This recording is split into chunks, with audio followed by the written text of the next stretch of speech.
to my channel Innovative and myself Lalita, and subscribe my channel for more updates. So today's tutorial I am going to explain about operators of C program. So C program lo operators అనేవి ఏంటంటే operators అనేవి just like symbols అన్నమాట. So symbols అనేవి like example ఏంటంటే addition plus అనేది addition అనే ఆపరేషన్ని perform చేస్తుంది. సో అలాగా చాలా టైప్ ఆఫ్ ఆపరేటర్స్ ఉంటాయి. So first arithmetic operators.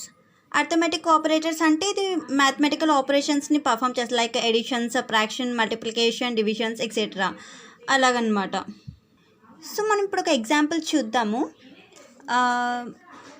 మనం ఫస్ట్ లైబ్రరీస్ ఇంక్లూడ్ చేసుకోవడానికి మనం యూజ్ చేసే statement pre process statement.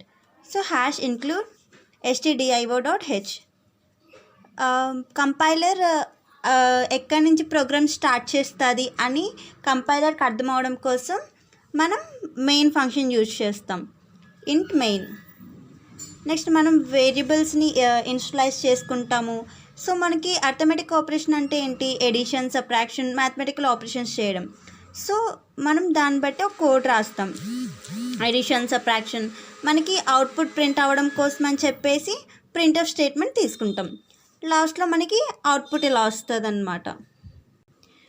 And ఇక్కడ మీరు ఒకటి అబ్జర్వ్ చేశారో లేదో తెలీదు, ఒకసారి చూడండి. ఇక్కడ C = A divided by B అని ఇచ్చాం. సో మనం ఇక్కడ A అండ్ B వాల్యూస్ ఏమి ఇచ్చాము? A = 9 and B = 4. సో మనకి డివైడ్ చేస్తే ఎంత వస్తుంది? 2.25 అలా వస్తుంది అన్నమాట. సో మనకి ప్రోగ్రామింగ్లో ఏంటంటే ఆఫ్టర్ పాయింట్ తర్వాత ఉన్న వేరియబుల్స్ని మనం ఆఫ్టర్ పాయింట్ తర్వాత ఉన్న వాల్యూస్ని మనం కన్సిడర్ చేయము. సో మనకి 2.25 కదా, బట్ మనం ఓన్లీ 2 మాత్రమే రిప్రజెంట్ చేస్తుంది సిస్టంలో. Next increment and decrement operators.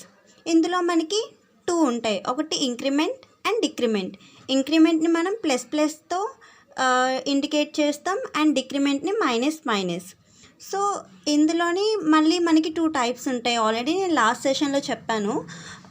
ఈ ప్లస్ అనేవి పోస్ట్ ఇంక్రిమెంట్ ఉంటుంది, ప్రీ ఇంక్రిమెంట్ ఉంటుంది. అండ్ డిక్రిమెంట్లో కూడా సేమ్ పోస్ట్ డిక్రిమెంట్ ఉంటుంది అండ్ ప్రీ డిక్రిమెంట్ ఉంటుంది. ఈ ఎగ్జాంపుల్ చూడండి, ఈజీగా అర్థమవుతుంది. లైబ్రరీస్ ఇంక్లూడ్ చేసుకోవడానికి అండ్ మెయిన్ ఫంక్షన్ మనకి ఇంట్ అండ్ ఫ్లోట్ని మనం యూజ్ చేస్తున్నాం. సో ఇంట్లో AB అండ్ ఫ్లోట్లో CD వాల్యూస్ని మనం తీసుకున్నాం. మనకి అవుట్పుట్లోని ఏం చేయాలి? ఫస్ట్ ఇంక్రిమెంట్ A, దాని తర్వాత ఇంట్ వాడుతున్నాం కాబట్టి ఇక్కడ %D అండ్ న్యూ లైన్ కోసమని /n మనం యూజ్ చేసాం. అండ్ ఇంక్రిమెంట్ A కదా, సో ఇక్కడ మనం 10 అనే వాల్యూస్ని ఆల్రెడీ Aలో అసైన్ చేసాం. సో ఇక్కడ ఇంక్రిమెంట్ చేస్తున్నాం కాబట్టి 10కి ఇంక్రిమెంట్ +1 అయితే 11 అవుతుంది. So we get the output. మనకు అవుట్పుట్ 11 కింద వస్తుంది. సో B ఏంటి? 100. సో మనం సెకండ్ ఏంటి? డిక్రిమెంట్ B కదా, సో 100లోంచి -1. సో మనకి అవుట్పుట్ 99. అలాగా C and D.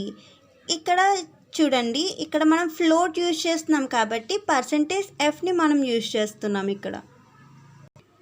Next assignment operators. Assignment operators అంటే ఏంటంటే వేరియబుల్స్కి వాల్యూస్ని అసైన్ చేస్తుంది, దాన్ని అసైన్మెంట్ ఆపరేటర్స్ అంటారు.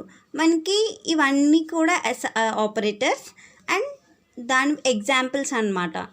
అండ్ ఇలాగైనా సేమ్, ఇలా అయినా ఒకటే మీనింగ్ వస్తుంది.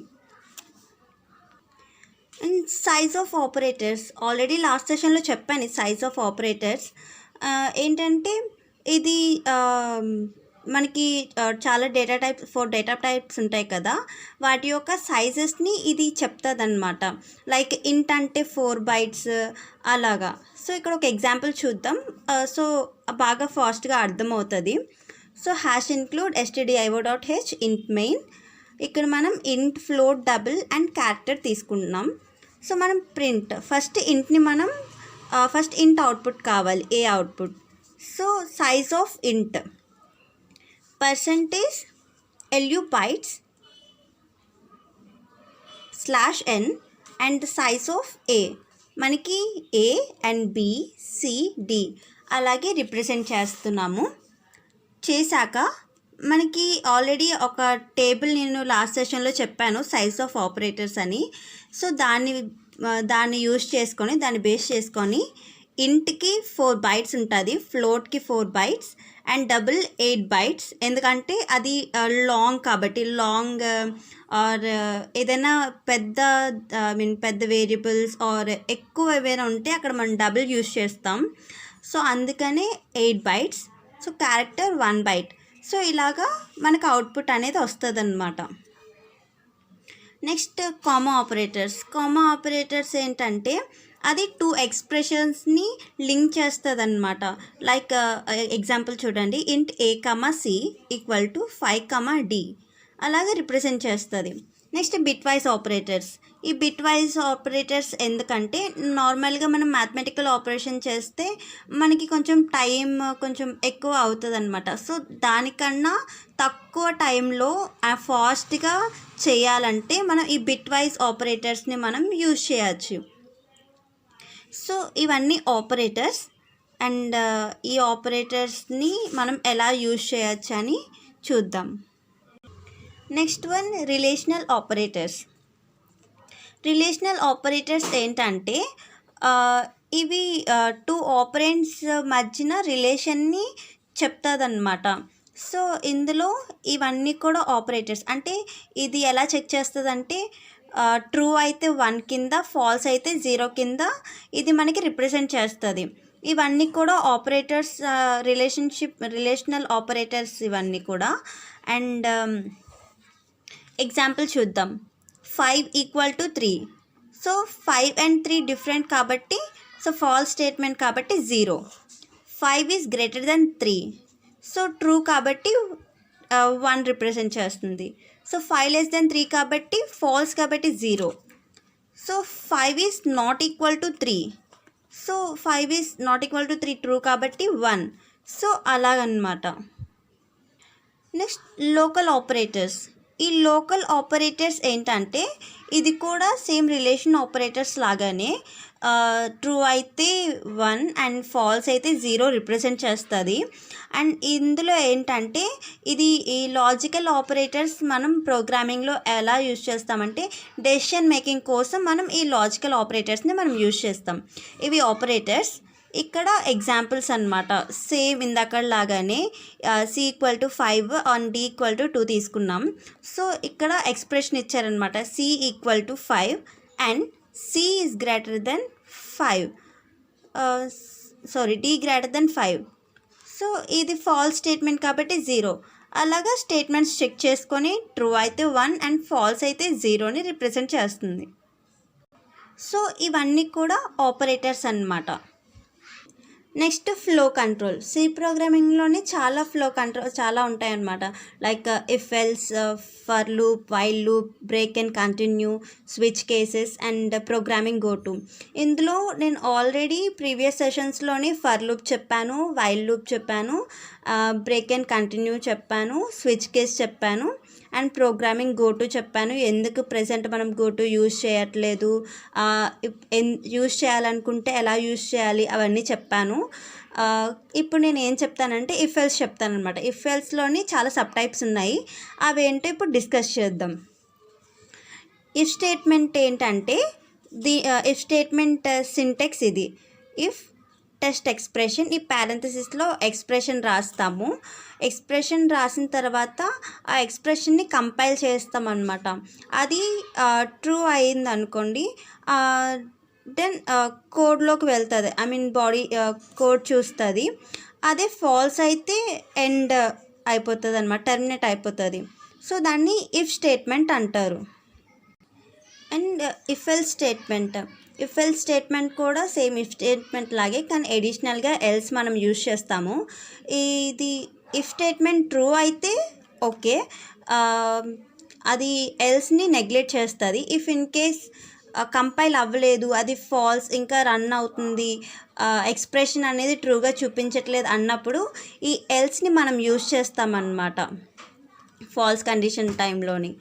సో ట్రూ అయితే ఇలాగా అవుతుంది. ట్రూ అయితే జస్ట్ ఇఫ్ స్టేట్మెంట్ వరకు కంపైల్ అవి జస్ట్ అవుట్పుట్ చూపిస్తుంది. అండ్ అదే ఫాల్స్ అయితే ఎల్స్ స్టేట్మెంట్కి వెళ్ళి అక్కడ ఎక్స్ప్రెషన్ని కంపైల్ చేసి మనకు అవుట్పుట్ ఇస్తుంది అన్నమాట. Next one if else ladder. ఈ ఇఫ్ ఎల్స్ ల్యాడర్ మనం ఎప్పుడు యూజ్ చేస్తామంటే ఇప్పుడు వరకు మనం ఓన్లీ ఒక ఎక్స్ప్రెషన్ చూస్తున్నాము, అది ట్రూ అయితే అవుట్పుట్ వస్తుంది, ఫాల్స్ అయితే ఎల్స్ కండిషన్ వాడుతున్నాము. సో అలాగా ఈ ఇఫ్ ఎల్స్ ల్యాడర్ ఎందుకు యూజ్ చేస్తామంటే మనం more than two or more than expressions మనం కంపైల్ చేస్తున్నప్పుడు ఈ ఇఫ్ ఎల్స్ ల్యాడర్ అని మనం యూజ్ చేస్తాము. సో ఇది సింటాక్స్ అనమాట ఇఫ్ ఎల్స్ ల్యాడర్కి. చెప్పాను కదా, 2 ఆర్ మోర్ ఎక్స్ప్రెషన్స్ని కంపైల్ చేస్తే దాన్ని ఇఫ్ ఎల్స్ ల్యాడర్ మనం యూజ్ చేస్తాము. Test expression 1 statement and else if test expression 2 statement some else if. So ఇది syntax. Next one nested if else. ఈ నెస్టెడ్ ఇఫ్ ఎల్స్ మనం ఎందుకు యూజ్ చేస్తామంటే ఇప్పుడు వరకు మనం ఇఫ్ ఎల్స్ స్టేట్మెంట్ చూసాము. సో ఇప్పుడు 2 ఇఫ్ ఎల్స్ స్టేట్మెంట్స్ని మనం ఒక ప్రోగ్రామింగ్లో రాసినప్పుడు ఈ నెస్టెడ్ ఇఫ్ ఎల్స్ని మనం యూజ్ చేస్తాం. ఎలా అంటే ఇప్పుడు చెప్తాను చూడండి. సో ఒక ఎగ్జాంపుల్ తీసుకుందాము.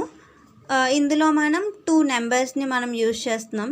సో 2 ఇంటీజర్స్ని ఇందులో మనం 2 ఇఫ్ ఎల్స్ని మనం వాడుతున్నాం కాబట్టి మనకి ఇలాగా బ్రాకెట్స్ అంటే ఓపెన్ బ్రాకెట్స్ మనం ఎక్స్ట్రా ఓపెన్ చేసుకొని ప్రింట్ని మనం సమ్ ఎక్స్ట్రా ప్రింట్ని మనం యూజ్ చేస్తాం.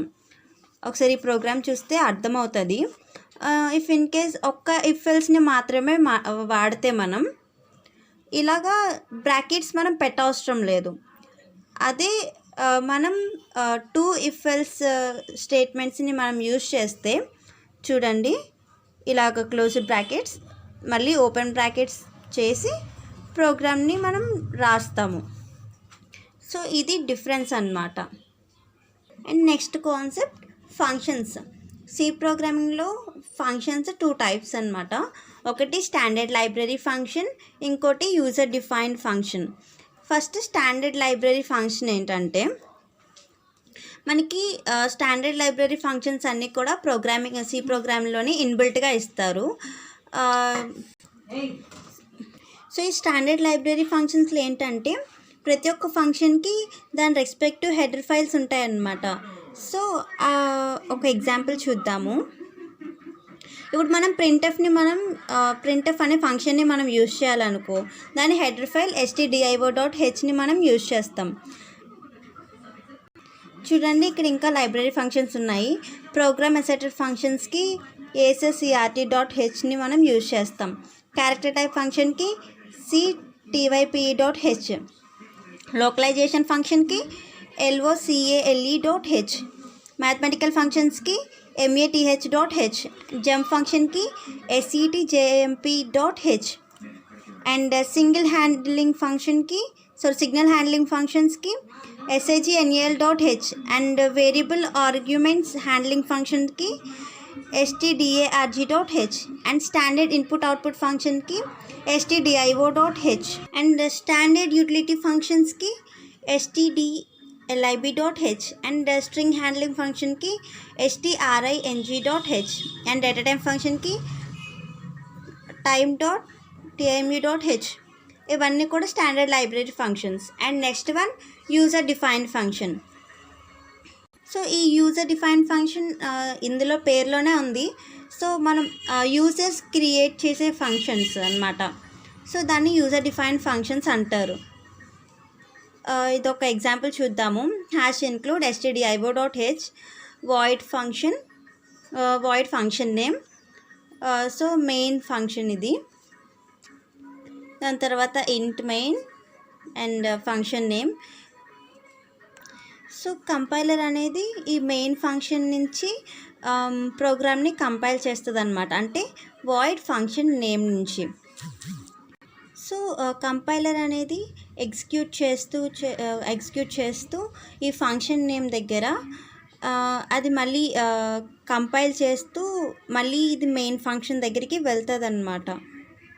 సో అలాగా ప్రోగ్రామ్ని ఎగ్జిక్యూట్ చేస్తుంది. Function prototypes.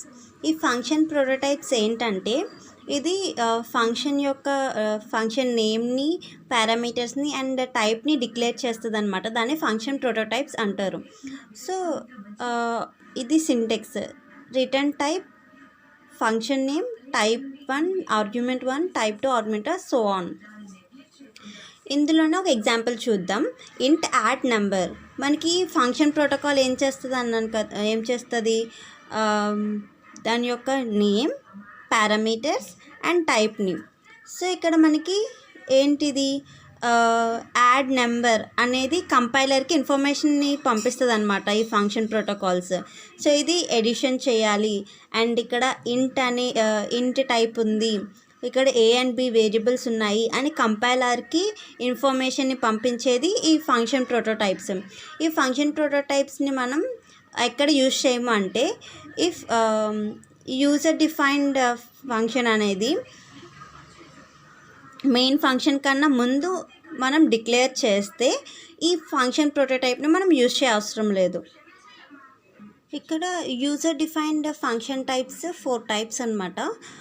No argument passed and no return values, no argument passed and ఈ return values, and argument passed but no return values, and argument passed and ఈ return values.